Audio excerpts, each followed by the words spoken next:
ini loh yang kalah berkali-kali ini loh, sampai 3 kali kalah ini loh. Yang awalnya dukung Pak Prabowo 2 kali, kemudian dukung Anies kalah. Nah ini dia ini. Mereka ini tidak rela jika Indonesia ini berada di tangan orang selain yang mereka dukung. Mereka udah kalah berkali-kali, mereka maunya apa? Negara kita hancur. Mereka inginnya apa? Bukan hanya Gibran, tapi Pak Prabowo. Inginnya pemerintahan ini diganti semua. Itu agenda mereka ya? Agenda mereka Itu tahu dari mana? Iya, saya bisa membaca itu. Saya bisa baca itu karena saya kan pernah ada di bagian di dalam bagian dari ormas terlarang, Bang. Yang saat ini bergabung ke kubu mereka itu kan. Oh iya. Apakah itu HTI atau FPI? Ibu pernah di situ? Jadi dulu itu sebelum FPI dan HTI itu besar, saya ada di grup mereka. Kenapa saya dimasukkan ke grup mereka? Karena saya adalah debater. Saya berangkat dari seorang debater tahun 2006. Saya pendebat agama dulu itu. Oh, dari debater itu ya? Dari ibu pendebat ya? Pendebat agama. Jadi saya mempelajari agama Nasrani, Al-Quran. Saya jadiin satu. Saya ngelawan mereka yang menghina Islam. Dulu begitu. Akhirnya nama saya terkenal. Saya dimasukkan ke grup HTI dan FPI. Dan emang ibu sempat menjadi anggota HTI waktu itu? Bukan anggota. Jadi saya memang dimasukkan ke situ. Dulu kan belum besar, Bang. Tapi tidak ada semacam baiat? Nggak ada baiat. Oh, di HTI nggak ada baiat ya? Nggak tahu deh. Saya nggak tahu karena saya belum pernah dibaiat. Saya dimasukkan ke grup besar mereka. Jadi di grup itu tuh ada MUI. Oh, ada MUI. Ada MUI, ada HTI, ada FPI, semua gabung jadi satu. Saya salah satu di situ sebagai debater yang paling keren lah saat itu. Sekitar tahun berapa itu? Tahun 2006. 2007. Oke, 2006 itu masih di eranya Pak SBY ya. Pak SBY. Yang pada saat itu memang Pak SBY sangat bersahabat dengan kubu yang membawa politik agama seperti itu ya kan. Nah, apa yang ibu ketahui, apa yang mereka bicarakan dan apa yang mereka rencanakan agenda-agenda politik HTI ini pada saat itu? Jadi agenda mereka yang pertama mendirikan DPRD membuat syariah Islam. Jadi mereka ingin memasukkan syariat Islam ke semua wilayah yang ada di Indonesia itu. Makanya mereka mulai berhasil bikin di Banten, ingat nggak Pak? Perda syariah Islam. Oh ya, perda syariah. Itu kesuksesan mereka tuh kala itu. Kubu-kubu itu mereka bikin di Perda Banten. Kalau di Aceh kan mereka sudah aman lah. Di Aceh memang ini kan, memang syariat Islam kan basicnya, makanya disebut daerah istimewa. Di Banten mereka sukses. Kemudian ada beberapa daerah lah mereka bisa menyusupi anggota DPRD-nya untuk bikin perda syariah. Iya. Mereka sukses. Dan ini rencananya kalau di tiap-tiap daerah sudah ada perda-perda syariah, mereka harus menguasai Indonesia. Jadi ini kecil-kecil dulu nyusupin. Apa tujuan akhirnya itu, Bu? Negara khilafah. Negara khilafah. Itu nggak sekedar pepesan kosong, itu bener serius, Bang, serius. Dan mereka ada yang mendanai dari asing. Ada yang mendanai dari London. Oh, kalau dari London kan kantor pusat HTI kan memang di situ, Bu. Hizbut Tahrir kan memang kantor pusatnya di London. Nah, itu dia. Dari situ mereka dibiayai. Kenapa HTI disuruh berfokus di Indonesia? Karena di Indonesia itu penduduk Islamnya terbanyak. Oke, dianggapnya lebih mudah untuk membuat negara ini ya seperti negara Islam gitu. Awalnya kan mereka orang-orang asing itu, Bang, mengira Indonesia itu kan negara Islam awal-awalnya. Bahkan saya pernah ngobrol dengan teman-teman itu, saya juga ada komunitas kan dengan teman-teman mancanegara itu. Oh, kamu tuh di Indonesia tuh negara Islam? Bukan. Negara Republik, demokrasi dasarnya, bukan Islam. Tapi kan itu negara umat Islam paling banyak ya, tapi kita bukan negara Islam. Nah, atas dasar itulah makanya orang-orang asing itu ingin HTI itu bercokol di Indonesia, dan mereka udah banyak banget, Bang. Jutaan ada di Indonesia. Nah, ketika Pak Jokowi kemudian menganggap itu sebagai ormas terlarang, apa yang menjadi catatan Ibu DJ saat itu? Apakah artinya mengkonfirmasi ya wajar kalau ini dilarang? Dan sampai tahun berapa Ibu masih terlibat di sana, di grup itu maksudnya? Nah, di grup itu saya akhirnya menyadari bahwa ini kayaknya komunitas nggak benar juga gitu. Karena pas sedikit-sedikit bicara makar, sedikit-sedikit bicara kudeta, sedikit-sedikit demo, sedikit-sedikit ini. Bahkan mereka menyebarkan selebaran-selebaran untuk menolak gereja lah, apalah. Ini menurut saya kayaknya, wah ini nggak beres ini. Akhirnya saya keluar di tahun 2011. 2011 saya udah keluar dari grup itu udah. Berarti ada 5 tahun nggak Ibu bersama? Dari 2006 sampai 2011, 5 tahun. Cukup lama ya? Lama sekali, lama. Dan saya lumayan saya donatur saya di situ. Oh. Jadi kalau ada kegiatan apa demo ya saya donaturnya. Makanya saya dirangkul bener sama mereka. Dan Bang tahu nggak, waktu saya mendukung Bapak Jokowi 2014 itu teman-teman saya yang ada di grup itu neror saya setiap hari. Kamu bajingan, kamu dulu, kamu. Oh. Karena mereka nggak mendukung siapa Bu waktu itu? Waktu 2014 itu Prabowo. Prabowo. Hatta berarti Hatta, ya? iya. 2 periode mereka mendukung, Pak. Karena PKS di situ. Karena ada PKS. Kan PKS itu partai yang mengakomodir mereka. HTI ini. HTI dan FPI. Yang berbahaya menurut Ibu HTI atau FPI, Bu? Bagi kepentingan demokrasi kita, bagi kepentingan ideologi kita. Dua-duanya bahaya. Dua-duanya bahaya. Cuma kalau HTI ini lebih berbahaya dari FPI. Karena HTI ini kan mereka benar-benar pilihan orang-orang yang militan.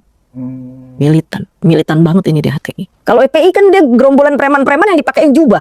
Oh, bedanya di situ. Bedanya di situ. Kalau HTI benar-benar militan, benar-benar muslim yang taat, yang militan, yang dicuci otaknya setiap hari, itu HTI. Kalau FPI ada keinginan juga negara khilafah nggak, Bu? Ya sama. Sama juga. Karena orang HTI juga ada di FPI kan. Oh. Kan mereka dulu ada FUI namanya. Iya FUI ya. Ingat. Banyak Bang dulu ormas-ormas Islam itu, mereka jadi satu. Nah, kalau kita lihat salah satu bahkan sebagian besar ya orang-orang yang terkait dengan ijazah palsu ini, ya kan, bahkan salah satu pengacara mereka itu kan jelas-jelas tuh orang HTI ya, Markus Sinudin itu. Apakah mereka sekarang ini memang sedang memanfaatkan kendaraan ini lewat Roy Suryo sebenarnya? Iya.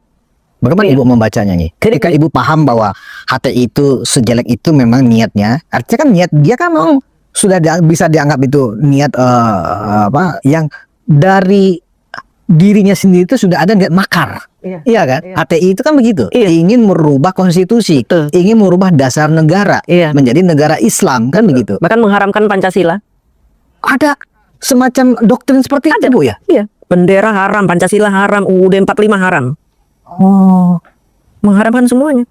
Jadi kalau kalian masih hidup di negara yang masih berdasarkan Pancasila, benderanya merah putih, kalian murtad, haram kalian. Akhirnya berbondong-bondong orang mendukung PPHT untuk merubah itu semua supaya nggak masuk neraka gitu, Bang. Kan mereka doktrinnya nakut-nakutin neraka. Nah, kenapa, Bu ya? Orang-orang kayak Pak Fahrul Razi, kayak Pak Sunarko, ya para purnawirawan itulah ya. Kok sekarang bersimbiose dengan mereka? Apakah hanya karena mereka dulu pernah ada di kubu Anies Baswedan? Jadi punya sakit hati yang sama, punya kepentingan yang sama, ya. Termasuk juga bahkan yang intelijen pun menjadi konyol begini kan sikapnya. Masa intelijen memberikan analisa terbuka ke publik, kan itu konyol kan gitu loh. Iya. Gimana, Bu? Jadi begini, para purnawirawan kenapa bergabung dengan FPI-HTI? Karena menyangka bahwa FPI-HTI itu masih banyak pasukannya. Oh, menyangka dengan ngira ya. Ngira. Kan mereka butuh people power. Selama ini kalau mereka ngomong revolusi people power. Yang punya people power siapa mereka sekarang? FPI-HTI itu masih banyak. Walaupun sudah dibubarkan itu masih banyak, Bang. Oh ya. Masih banyak akar-akar. Bahkan mereka punya sekolahan, mereka punya universitas. Mereka udah mengakar kemana-mana itu. Makanya mereka berafiliasi dengan mereka. Oh itu. Iya. Itu membuat mereka merasa yakin karena mereka merasa punya masa. Betul. Dan abang tahu kan ada gerakan rakyat sekarang yang lagi ormas gerakan rakyat yang di dalamnya ada Anies Baswedan. Nah itu orang-orang itu. Oh iya kan katanya mau Armin mau lagi mendirikan ormas. Oh ternyata ormas itu. Ormas itu ya orang-orang itu. Berarti ormas itu sebenarnya adalah mantan HTI dan FPI yang ada di situ. Rata-rata. Berarti bisa dikatakan ormas yang akan didirikan Anies Baswedan ini adalah representasi dari ormas terlarang yang sudah dibubarkan Pak Jokowi. Betul. Apakah pemerintah akan mengizinkan seperti itu, Bu? Walaupun mereka di atas kertas ya agar mendapatkan izin ya kan terdaftar dan seterusnya dari pemerintah dasar negara Pancasila. Padahal itu hanya teks saja, tapi jiwanya Ibu yakin? Yakin saya. Itu kan hanya kulit aja. Mereka bilang gerakan rakyat lah apa namanya kan. Karena apa? Selama ini kan Apa Bu nama ormasnya, Bu? gerakan rakyat kalau nggak salah. Gerakan Rakyat. Kan selama ini FPI yang dibubarkan, HTI dibubarkan, mereka pengen bikin lagi ormas baru dengan nama FPI yang tadinya Front Pembela Islam. Membela Islam jadi Front Persaudaraan Islam, Persatuan Islam, itu kan ditolak sama Ken Umam karena karena ketuanya kan masih si Rizik. Akhirnya mereka membuat sebuah ormas yang besar yang di dalamnya mungkin tidak ada Rizik, tidak ada ini, tapi tetap saja dengan visi misi sama seperti mereka-mereka ini. Nah, Ibu melihat ormas gerakan rakyat yang konon katanya akan dipimpin oleh Anies Baswedan ini adalah berarti Anies sadar bahwa dia sedang merepresentasikan bagian dari HTI. Apa bisa dibaca seperti itu? Saya bacanya begitu. Makanya berbahaya Anies Baswedan ini. Menurut saya, Bang. Berarti Anies punya pemahaman di kepalanya sebenarnya di dalam hatinya dia bersepakat dengan agenda-agenda dan tujuan-tujuan dari Hizbut Tahrir Indonesia itu yang sudah terlarang. Misalnya HTI kan akan akan mengharamkan Pancasila. Berarti sejatinya seorang Anies Baswedan bisa dikatakan sepakat dengan ide itu menurut Bu Diji. Ketika Anies Baswedan dicalonkan menjadi presiden, dia pun diam saja ketika disebut Imam Mahdi. Abang tahu nggak maksudnya penyebutan Imam Mahdi itu apa? Gimana Bu? Maksudnya gimana? Imam Mahdi, ketika seseorang disebut Imam Mahdi, itu kan artinya ada sebuah baiat. Siapa yang membaiat seseorang menjadi Imam Mahdi? Ya Hizbut Tahrir. Bendera hitam. Itu kalau lihat kisah-kisah Rasulullah, nubuatan Rasulullah, nanti akan muncul bendera-bendera hitam berbaiat menunjuk seseorang Imam Mahdi. Artinya apa? Dari sini saja gambaran ini aja kita udah tahu Anies Baswedan itu ke arah mana. Ya loh. Kenapa Anies Baswedan mau mengambil langkah-langkah politik yang sangat berbahaya itu Bu untuk keutuhan NKRI? Berarti Anies bisa dianggap orang yang berbahaya secara politik dan ideologi buat Republik ini. Tapi gini, Anies Baswedan ini lumayan cerdik. Ketika orang menganggap dia itu bagian dari EPI dan HTI, dia mulai cerdik. Dia mendekati pendeta-pendeta, dekati wihara-wihara, sampai dia pernah dibaptis menggunakan nama Yohanes. Dia cerdik, ingin menyingkirkan tuduhan orang bahwa saya FPI HTI karena saya pun toleran dengan beberapa agama. Dia cerdik. Apa tujuan dia cerdik itu menurut Bu DJ? Sebenarnya Anies Baswedan ingin mengakomodir kekuatan yang ada di FPI dan HTI, tapi dengan mengubah mindset rakyat Indonesia bahwa dia itu FPI dan HTI, sehingga dia mengkamuflase itu semua dengan dia mendekati pendeta lain. Itu di gerakan rakyat tuh ada pendeta juga di situ. Oh, untuk mengkamuflase sebenarnya. Artinya orang-orang yang plural yang ada di gerakan rakyat ini seolah-olah ini bukan politik identitas, politik agama, ini adalah rakyat. Ada segala agama di sini. Iya. Itu hanya strategi, taktik. Pada saatnya nanti kalau memang mereka menemukan jalan, mereka akan menyingkirkan itu. Menurut Bu DJ, dari ibu kan 5 tahun loh di sana. Mereka akan menyingkirkan itu. Mereka akan melakukan apa saja demi menguasai Indonesia. Udah itu titik. menguasai Indonesia dengan dasar Islam. Betul. Melakukan apa saja, mau itu kebohongan, mau itu fitnah, mereka akan melakukan itu. Yang penting bisa menguasai Indonesia. Bagaimana dengan orang-orang yang non-Islam yang diajak sekarang? Ketika itu sudah tercapai misalnya, apa yang akan mereka lakukan? Ya ini perlu dipertanyakan nih pendeta-pendeta yang masuk itu. Apakah dia memahami itu apa enggak? Bisa jadi mereka nggak tahu. Bisa jadi mereka tahu atau bersekutu juga atau cari aman. Karena ada beberapa pendeta yang cari aman. Takut dipersekusi. Dulu kan FPI begitu kecil. Oh, karena takut dipersekusi. Berarti bisa dikatakan siapa yang ngibulin ini sebenarnya kan begitu. Siapa yang dikibulin dan mengibuli kan gitu loh. Iya, makanya nih negara harus waspada menurut saya. Terhadap gerakan-gerakan kamuflase ini harus waspada. Apalagi di dalamnya ada mantan jenderal, ada GAM. GAM udah mulai muncul ini. Menyebut-nyebutkan saya panglima GAM. Itu ngeri sekali, Bang. Kalau udah kayak begitu, harusnya negara mulai waspada.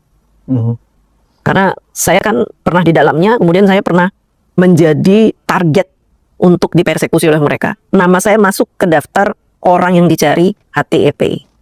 Karena ibu kemudian keluar ya. Betul. Saya nomor 11. Maunya mereka sebenarnya ibu tetap bertahan di dalam. Maunya mereka saya berhenti, tidak usah ngomong. Gak usah ngomong apa-apa tentang FPI, HTI, saya harus suruh diam. Makanya nomor 11 saya masuk target mereka. Dan sudah dilakukan. Saya pernah dipersekusi, Bang. Oh ya? 30 orang datang ke kantor. Ke kantor ibu? Mereka mau culik gitu maksudnya? Enggak, mereka alasannya pengen ketemu, mau bicara soal perburuhan. Karena saya paham juga tentang buruh. Iya. Ternyata enggak, mereka bicara tentang status-status saya di medsos. Ungkapan-ungkapan saya tentang FPI, HTI. Mereka bicara itu. Ibu loh, ini orang siapa kok tahu ngomong tentang status saya di Facebook, status. Ternyata mempersekusi saya. Emang ibu mau diajak keluar kantor gitu oleh mereka? Mereka datang, kebetulan orang-orang itu orang kantor saya, Bang. Sebagian besar orang kantor saya. Berarti sudah tersusup sejauh itu ya mereka? Di kantor sudah saya menyusup kemana-mana? FPI, HTI banyak sekali. Itu waktu, ingat nggak demo 212 itu? Itu sebagian besar karyawan kita tuh keluar untuk ikut demo, Bang. Dan diizinkan oleh manajer-manajer kita. Manajer-manajer kita pun tersusupi, terdoktrin oleh HTI, FPI. Di kantor kita. Bagaimana pada saat itu Bu DJ bisa lolos dari persekusi mereka? Yang notabene juga banyak teman kantornya pada saat Dulu kan saya dilindungi di kantor karena aset negara. Jadi saya langsung calling security. Calling security dan saya minta CCTV-nya dicek. Ini orang persekusi saya dan orang-orang langsung ditindak. Langsung dikasih SP semuanya. Nah, melihat ternyata pembubaran atau dianggap terlarangnya FPI dan HTI yang sekarang ini seolah-olah mereka mendapatkan angin dengan gerakan-gerakan dari pemakzulan, ya kan, kemudian ijazah palsu, seolah-olah mereka punya wadah gitu ya Bu ya, untuk mengartikulasikan lagi ya paham-paham mereka, punya wadah untuk menteror publik, ya kan, dengan seperti yang Budi J bilang, mereka menghalalkan segala cara. Iya. Artinya mereka menyampaikan dusta, ujaran kebencian, hasutan, itu bagi mereka halal kan? Halal. Ini yang terjadi saat ini. Betul. Tujuannya kan sebenarnya bukan untuk untuk mencari kebenaran tentang ijazah palsu, bukan itu. Tujuannya hanya ingin membuat gaduh, membuat kacau, tujuannya itu. Tujuannya bukan untuk yang orang Pak Jokowi ijazahnya ketahuan lalu, enggak. Hanya ingin bikin gaduh, bikin ribut. Makanya mereka akan terus-menerus mengeluarkan isu-isu fitnah-fitnah. Mereka berharap kalau negara kita gaduh, kacau, pemerintah terganggu, mereka bisa masuk lebih cepat. Berarti kan memang benar sasaran mereka sebenarnya ingin mengkudeta, ya kan, kudeta merangkak. Mereka sebenarnya dari pemakzulan, ya kan, yang seolah-olah orang fokusnya mereka tuh hanya fokus ke Wapres, padahal sejatinya mereka ingin melengsarkan Pak Prabowo juga. Negara ini pengen dia bubarkan mereka. Nah, menurut Budi J, Prabowo Gibran ini kan menang mayoritas cukup telak ya, 58% itu kan telak gitu loh. Lawannya kan 16% dan 24%. Dan mereka nggak satu DNA lah ya, partai yang kalah ini. Dengan mobilisasi massa, ya, komunikasi publik yang ada, yang seolah-olah dirijennya ini, ya kan, yang di mana-mana isu ijazah palsu, isu pemakzulan itu terus ada di podcast, di story-story, cerita-cerita yang ada di sosial media tanpa henti, ya.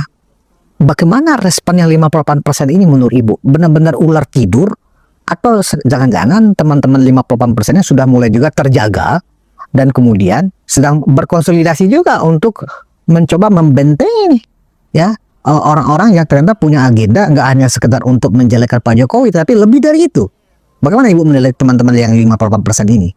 Justru ketika mereka terus-menerus menggoreng-goreng isu, membuat gaduh negara, yang 58% yang tadinya tidur karena menang, tidur nyenyak, terbangun juga mereka. Udah mulai terbangun. Teman-teman saya yang tadinya nggak aktif di media sosial udah mulai nelponin saya, ini gimana sih Mbak Diji, kok begini. Mereka sudah mulai tersadar bahwa negara kita ini memang sedang dibuat kacau, dan pemerintahan Prabowo Gibran sedang diacak-acak, ingin dibuat nggak fokus untuk program-programnya Pak Jokowi, nggak fokus-fokus lagi. Nah, mereka ini ketika membuat sebuah kegaduhan di negara kita, mereka berharap bahwa kegaduhan ini akan menyebabkan negara kita hancur lebur, yang 58% beradu dengan yang 16 dan 24% ini. Mereka akan gaduh, mereka akan berseteru, tidak hanya di medsos tapi juga di dunia nyata. Mereka menginginnya begitu. Sekarang ini kekuatan-kekuatan mereka, Bang, HTFI disuruh diam dulu. Kalian diam di masing-masing base camp. Ada tiap-tiap daerah tuh ada, Bang. Mereka punya base camp, disuruh diam. Nanti kalau sudah mulai ada letusan-letusan dari yang 58% ini, mereka bergerak. Ini serius, Bang. Makanya negara kita ini, terutama intel harus mulai. Berarti mereka ada base camp itu di setiap kota. Ada. Waktu di Malang, Abang sampai mengira nggak sampai DPRD dilemparin api, dibakar? Itu siapa mereka itu? Ya itu yang mereka bangunkan di situ. Malang bergerak. Aceh. Bangun, mereka bikin ribut. Ngeri, Bang. Dan gerakan rakyat, ormas gerakan rakyat ini mungkin akan menjadi kendaraan besar mereka. Sekoci-sekocinya base camp yang ada di tiap kota ini ya. Mereka udah punya banyak sekali pasukan. Berarti menurut Budi J, apa dong kerja badan intelijen kita selama ini? Kok tidak bisa cegah tangkal? Tugas intelijen kan begitu. Sebenarnya mereka sudah tahu. Cuma kan memang tidak bergerak. Jadi kalau tidak bergerak kan bisa ditangkap, Bang. Oh. Tapi sudah dalam pengawasan mereka ini sebenarnya. Ibu yakin ya aparat kita sudah mengawasi mereka, sudah tahu titik-titik pos base camp ini di mana alamatnya, siapa ketuanya, itu sudah tahu. Sudah tahu semua, sudah terdeteksi semuanya. Sudah terdeteksi semuanya. Jadi kalau itu bergerak, ya tim kita mungkin udah ada di situ yang ngawasin. Kan saya ada teman juga, Bang. Oh, Ibu ada teman juga ya. Nah, kira-kira Anies Baswedan ini ya, terakhir ini Bu ya, Anies Baswedan kok mau ya Bu memimpin ormas yang jelas-jelas ya itu representasi dari dua ormas terlarang yang sudah dibubarkan oleh pemerintah. Apa tujuannya sebenarnya? Apakah dia menganggap inilah saatnya dia kembali turun ke politik praktis lagi? Karena selama ini kan memang nggak ada kendaraan, nggak ada juga yang memberikan tumpangan di partainya, ya kan? Apakah ini Anies memang berhasrat lagi untuk tarung di 2029? Udah pasti. Udah pasti. Dia sangat berhasrat untuk menjadi pemimpin. Apalagi dia ini orang yang senang sekali kalau diangkat-angkat gitu. Jadi gerakan rakyat ini, ormas ini, memang sengaja dibuat untuk mendukung Anies Baswedan menjadi calon presiden yang akan datang. Anies punya niat menjadi presiden tidak hanya sekarang-sekarang ini Bang, dari dulu. Dari dulu. Hanya saja kan dia memang elektabilitasnya dulu itu kan belum kelihatan. Tapi kan nama dia sudah mulai muncul di tahun 2000-an tuh udah mulai muncul nama dia. Tapi kan jelek nama dia. Dulu Anies itu namanya muncul sebagai apa? Sebagai Islam liberal. Itu ada catatannya waktu saya masih gabung dengan HTIP, itu Anies tuh masuk daftar Islam liberal tuh Anies Baswedan. Terus ada lagi tuh ulama-ulama NU itu masuk Gus Dur, masuk ke dalam Islam liberal. Catatan saya dulu waktu masih di FPI HTI, orang-orang yang dicatat sebagai Islam liberal yang patut diawasi. Tapi sekarang Anies bisa melebur dengan mereka, coba. Artinya apa? Memang Anies sebegitu besarnya keinginan dia untuk menjadi presiden di Republik ini. Sementara dia tidak punya partai dan dia tidak mau keluar modal sedikit pun dalam bermain politik di Indonesia. Kalau Pak Jokowi kan masih bermodal, masih ngeluarin modal waktu jadi gubernur, ratusan miliar. Kata Pak Jokowi kan orang kaya. Kalau Anies sama sekali nggak punya modal, bukan yang punya duit, tapi dia nggak mau keluar duit. Sehingga siapa saja yang mau membantu dia untuk naik, ya dia ikutin. Ya, teman-teman sekalian, kita sudah menyaksikan sebuah video seorang ibu muslim yang dengan berani mengungkap fakta yang selama ini tersembunyi, teman-teman. Pengalaman ibu muslim ini sebagai mantan anggota ormas terlarang telah memberikan perspektif yang sangat berharga bagi kita semua, teman-teman. Ya, semoga kesaksian ibu ini membuka mata banyak pihak ya, dan mendorong pemerintah, mendorong presiden dan seluruh pihak terkait untuk bertindak tegas demi menjaga Pancasila dan kedamaian Indonesia. Ya, mari kita doakan Presiden kita Prabowo Subianto dan seluruh jajaran pemerintah ya, agar Tuhan memberikan hikmat dan kekuatan untuk memimpin negara kita dengan aman. Dan mari kita sebagai umat Kristen jangan tinggal diam. Mari kita bersatu melawan intoleransi dan jangan biarkan intoleransi menghancurkan bangsa ini. Ya teman-teman, saya mohon kita sebarkan video ini sebanyak-banyaknya supaya video ini sampai ke Presiden. Tuhan Yesus memberkati.